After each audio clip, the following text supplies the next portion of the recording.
கிறிஸ்துவுக்குள் அன்பான கர்த்தருடைய பிள்ளைகளே, இன்றைய வேத வசனமும் ஜெபமும் சங்கீதங்களின் புஸ்தகம் 32ஆம் சங்கீதம் 2ஆம் வசனம்.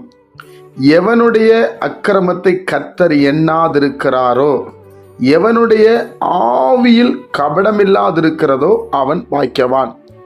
கர்த்தருடைய பிள்ளைகளே, அக்கிரமத்தை எண்ணாதிருக்கிறாரோ, தேவனுடைய பிள்ளைகளே, இந்த உலகத்தில் பிறந்த ஒவ்வொருவரும் ஒவ்வொரு விதமான அக்கிரமம் செய்கிறோம். தேவனுக்கு பிரியமில்லாததை செய்கிறோம். அதை அவர் எண்ணாதிருக்கிறாரோ அப்படின்னா நல்லா கவனிங்க.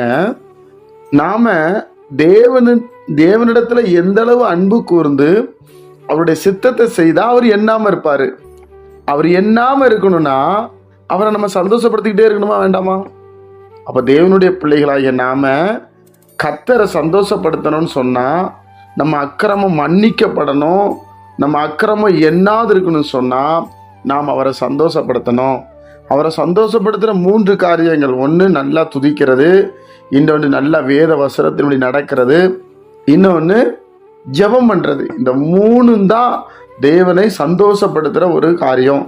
தேவனுடைய பிள்ளைகளே, அப்போ நம்ம இடத்துல அக்கிரமம் இருக்குது, அவர் எண்ணாம இருக்கணும்னா நாம் அவரை சந்தோஷப்படுத்தணும்.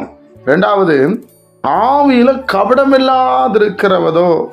ஆவியில கபடா இருக்கக்கூடாது. அதாவது ஆவியில ஒரு கபட்டுத்தன்மை நமக்கு இருக்கக்கூடாது. அதுதான் அவர் சொல்றார். எவனுடைய ஆவியில் கபடம் இல்லாதிருக்கிறதோ அவன் பாக்கியவான், அவன் ஆசீர்வதிக்கப்பட்டவன். ஆவியில கபடம் இல்லாம இருக்கணும். தேவனுடைய பிள்ளைகளே, அந்த மாதிரி ஜனங்களுக்கு கர்த்தர் ஆசீர்வதிக்க உண்மையுள்ளவராக இருக்கிறார். அவனை மேன்மைப்படுத்த உண்மையுள்ளவராக இருக்கிறார். உங்கள் அக்கிரமம் எண்ணாமல் இருக்கணும்னா அவர் அதிகமாக நெருங்குங்க, கூட்டங்களில் கலந்து கொள்ளுங்க, பிரசன்னத்தை அனுபவிங்க, தேவனோடு உறவாடுங்க. நிச்சயமாக கர்த்தர் பெரிய காரியங்களை செய்வார். ஜெபிப்போமா? பரிசுத்த பிதாவே, உம்முடைய குமாரன் இயேசு கிறிஸ்துவின் நாமத்தில் வருகிறோம். இந்த நாளை நீர் எங்களுக்கு ஆசீர்வதித்து தாரும். உடைய சமாதானம் எங்களுக்குள்ள இறங்கி வரட்டும். தொடர்ந்து ஆண்டவரே, எங்கள் அக்கிரமத்தை எண்ணாதிரும். அதனால நாங்கள் உங்களை சந்தோஷப்படுத்தி கொண்டே இருக்க கிருபை செய்யும். இந்த நாள் கேட்கிற ஒவ்வொரு பிள்ளைகளும் ஆசீர்வாதமாக இருக்கட்டும். இயேசுவின் மூலம் ஜெபிக்கிற நல்ல பிதாவே, ஆமென்.